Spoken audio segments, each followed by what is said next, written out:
Welcome to the press conference about NATO membership. I did it now in German language, but I will also do a short presentation of what I'm saying here in English. I would like to thank you very much for your support, and I especially appeal to the Slovenians. And the new president there and the new government to support Austria's NATO accession. I'm also appealing to the Croatians, but they are a bit confused these days, to the Hungarians, they are a bit confused, but as well to the Slovakians and to the Czech Republic.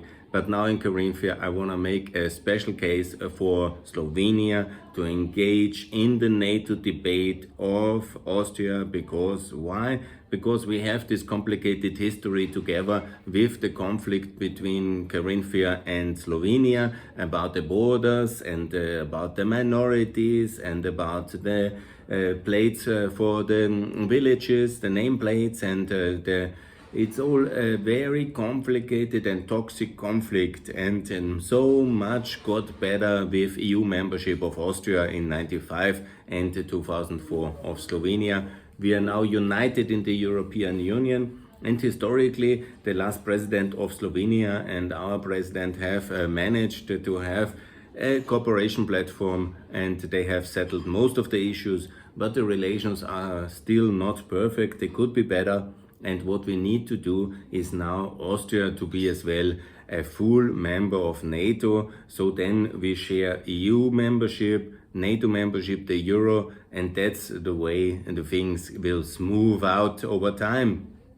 And we will be a role model for the treatment of minorities and for bilateral relations in a complex and complicated neighborhood, which Austria and the former empire always have been and will not be in the future, I think so, because we will all be united in NATO. We are already in EU and the Euro, and that's very important.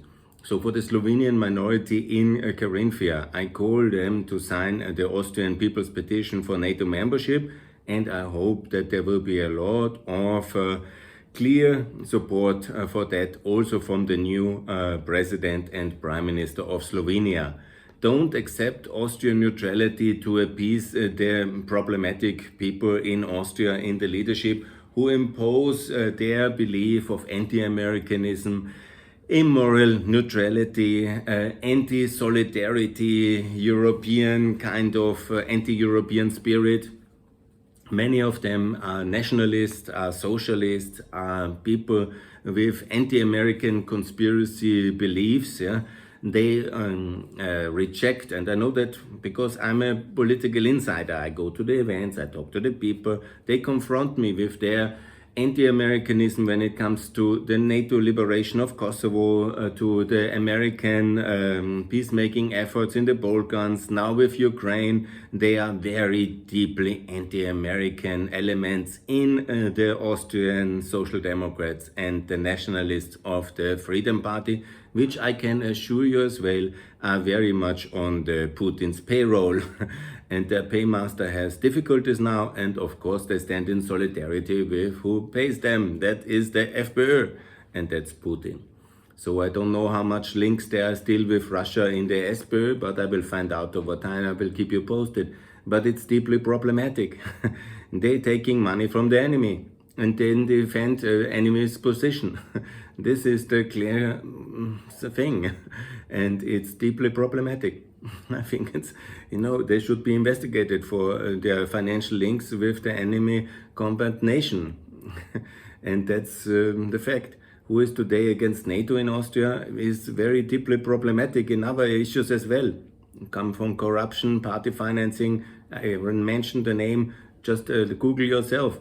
Mr. Deripaska, protected by the Austrian establishment from EU sanctions for a long time. Mr. Firtash, the money box of Putin in Ukraine, then in safety in Austria, continuing his nefarious kind of distribution of Putin's funds to buy political influence.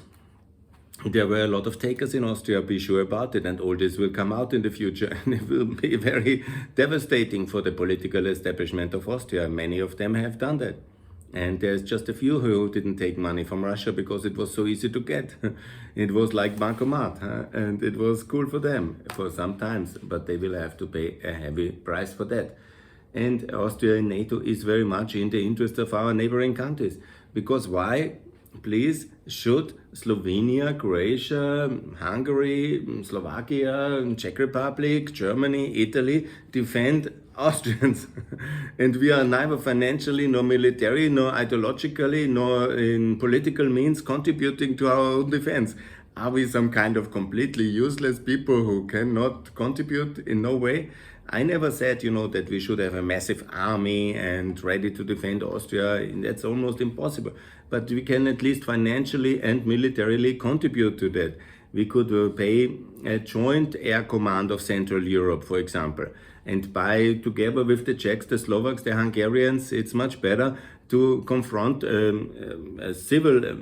military threat above Europe together, like in the Sky Shield, but also the air defense. Obviously, when there's an intrusion from Russia or Iran, that's the only, and Syria, let's say, that's the three hostile states we have in the East, then it's obviously much better to confront them early onwards at the Nato eastern borders to these countries, or at the airspace where missiles could enter over Bulgaria or Greece or in the future Ukraine when it will be NATO member, which should. And then it's much better to confront that eastwards, but Austria should contribute. Just to say, we are far away, it doesn't concern us, and that's the main argument I hear. We are anyhow, and that's what they openly say to me, the politicians and the media people, we are anyhow far away, the Ukrainians fight, the rest defend us, that's cool. Why should we pay more, why should we care more? And that's something I want the other European politicians, because I'm just a civil society activist and economist. I cannot change Austria, lead it into NATO. But I want the other politicians, the Social Democrats, the liberals, the conservatives, talk with your sister parties, talk with your Austrian counterparts and ask them, are you okay? What makes you so different? Are you Switzerland? Are you no longer a EU member? Yeah, okay, the Swiss are some alpine fortress somewhere else, but they are not in the EU. But Austria is a EU member, and still we are not in. And the truth is basically why they are not wanting to join is because they are afraid of the opposition, of the Putin-paid pro-Russian so-called freedom, but in reality nationalist pro-Russian friends of Putin, the FPÖ. So they are so incompetent that they are not able to lead their own public debate in an effective way because they lack values and principles supposedly, or capacity to debate, or to somehow influence the public space, which is the task of politicians. That's their job description. And then they give it up and they let Mr. Putin and Mr. Kickl, that's this nefarious personality who is running the FPÖ, currently the successor of Haider and Strache, and now it's a person called Mr. Kickl, and he is spreading his venom, his poisonous things, and they are not able to stop that. And then they say, oh, let's not discuss it because then Mr. Kickl will be strong. He will be strong because alternatively the Austrian People's Party choose to make a big xenophobic anti-migration campaign, which then they were stopped to implement because of legal and humanitarian and coalition restraints. And then they have created the opinion environment which is inducing again extremism and hate against foreigners, xenophobia, anti-Americanism and all these things. And we have now the FPÖ in the strongest position. And that's exactly what's happening if you are basically useless as a center-right or center-left wing centrist politician. And then you create the opinion field to the populists, as we have seen in many other countries, but the worst example is always Austria because of the significant incapacity of our political elite to attach to the real issues. And that's of course NATO membership. So again, I call all the neighboring countries to get into this debate and to do that very seriously. I do prepare the opinion climate in my I was now in Upper Austria, then in Salzburg, Tyrol and Kärnten and Steiermark. Now I go back to Austria and also to Vienna, and I will continue this debate in the other meetings I will attend. And I have made now the big list of the 12 points why Austria should be in NATO, but the basic thing is there is not a single point why we shouldn't. That's historically or party politically, I can understand the historical things, fine. 1955 was a different political context. It was maybe necessary, it was maybe good, Adenauer, by the way, didn't like it, the Austrian neutrality, because it was meant against Germany, because it was meant to neutralize Germany, and it was wrong. But nevertheless, the historic situation is like as it is. The history you cannot change, but we can shape the future. And now there is no reason to stay outside of NATO.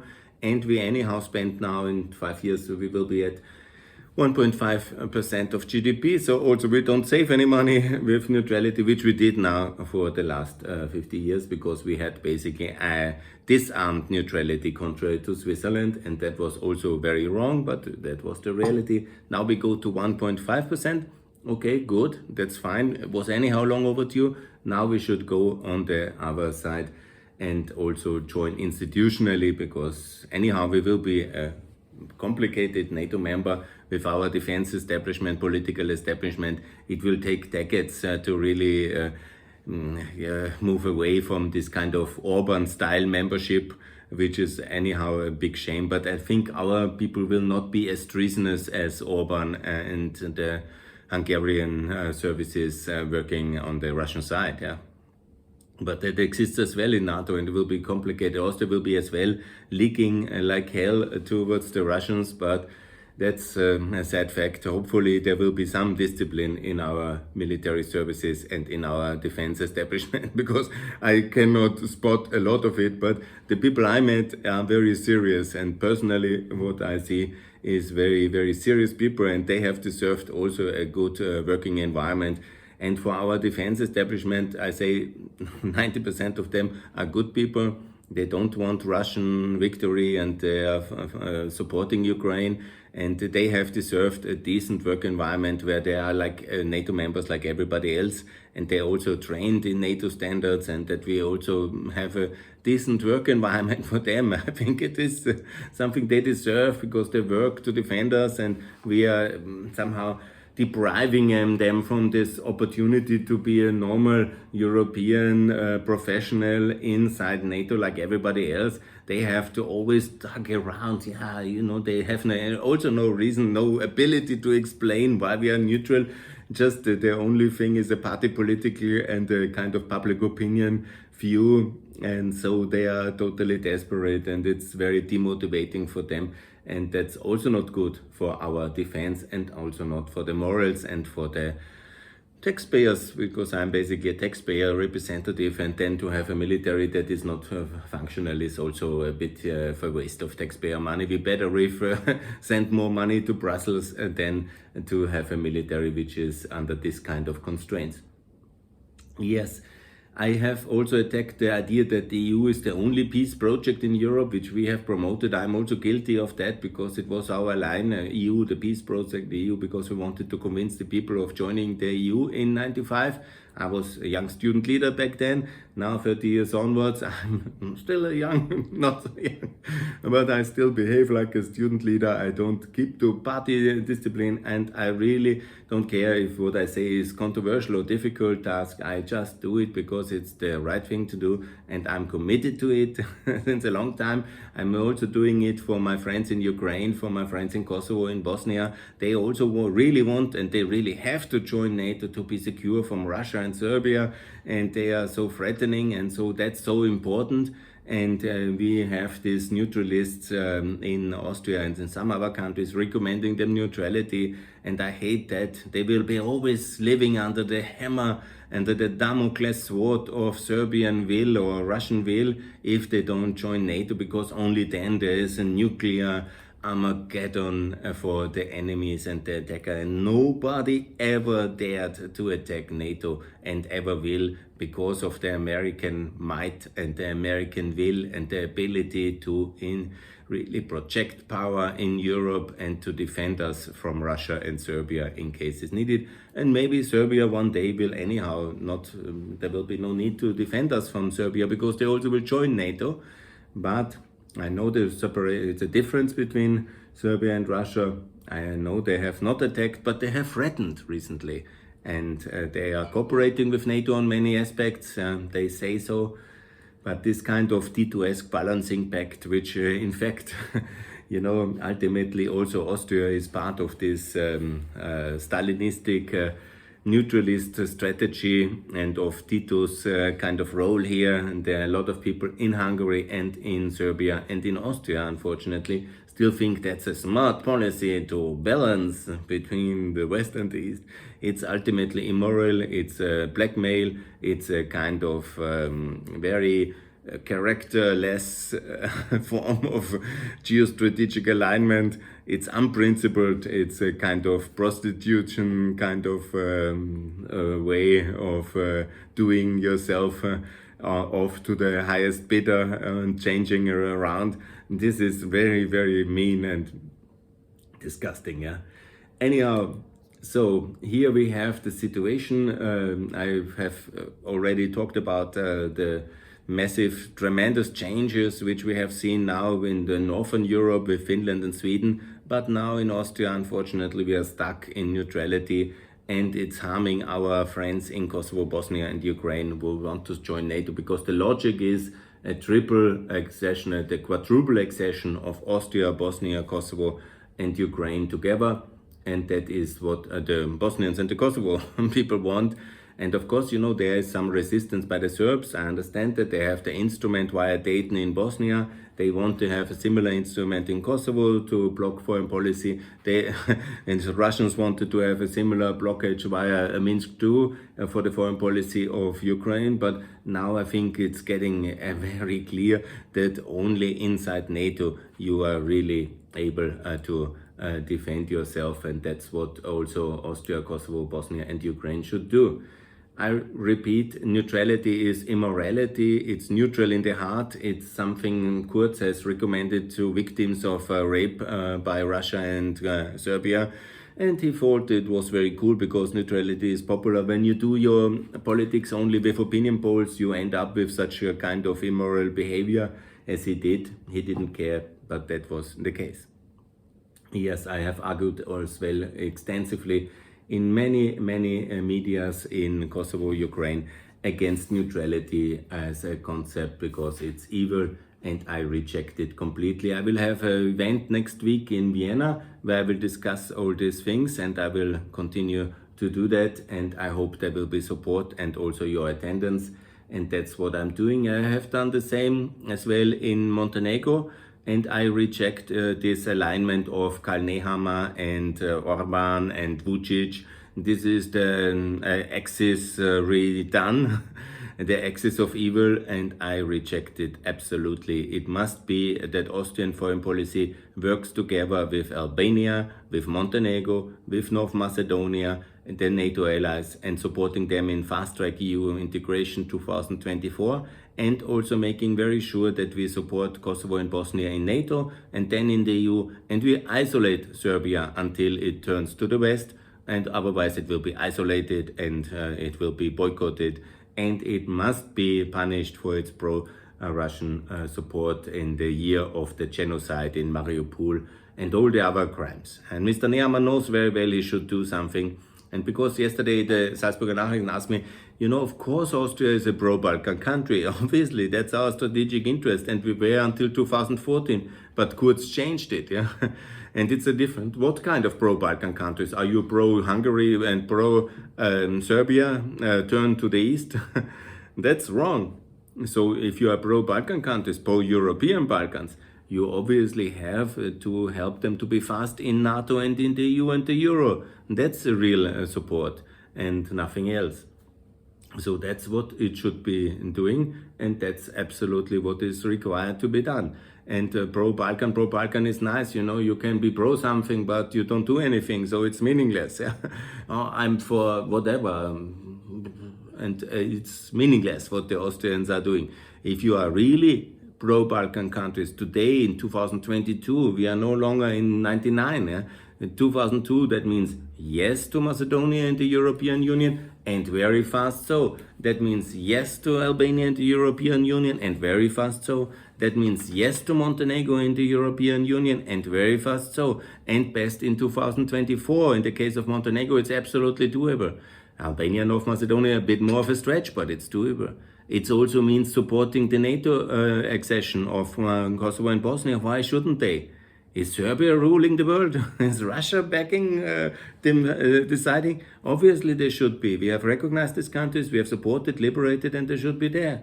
In NATO, Austria should call for that. And Austria as well. And of course they should have the euro, everybody. That's what Austria has done for Kosovo and Montenegro, and I know very well because Mr. Buzek, who did it, he told me. And he's then opposing then, God bless him, that we do the same for Bosnia and for Macedonia, Albania. Of course they should have it. And if we just do policies that the FPÖ or the AfD will criticize it, FUCK them. If we do policy only because Mr. Kickel could be against it, he is even against vaccination. He's not that. He's crazy. And we tell the people that this is crazy people. And no serious person can vote for such a party. You are absolutely clear in that, and you tell them. And anyhow, Austria will be now completely isolated. The idea of an alliance with Malta and Cyprus is a bit ridiculous. Ireland will anyhow soon join NATO as well, and we will be very surprised to be totally isolated. And that will be the future. And anyhow, with the whole topic now of there's so many topics. I don't want to talk in all lengths about it, but it's really very worrying. And I call for Austrian neutrality to be dismantled and for Austria to join NATO. And by the way, it's very honest to do that because we anyhow have now a partnership with the Vermont National Guards. That's the first step of NATO integration in all Eastern European countries I worked. We have obviously also then allowed NATO to have a liaison office in Vienna, and we have also a strategic partnership with America. And then I think NATO membership is just the next logical step, and let's do it. Anyhow, I need a little bit of water now. I made a lot of videos today. I was happy that there was at least the Austrian State Radio of Carinthia. I hope they will bring a report, and I hope that a lot of things will change and improve, and I hope that Austria will join NATO. And I call our neighboring countries, please support this and ask all Austrian politicians why they stand with immoral, anti-solidarity and irresponsible neutrality at time of war. That's disgusting and that's disgraceful, and they should really reconsider. And everybody please say it loud, Austria will be and should be and must be in NATO. Thanks a lot, all the best, bye.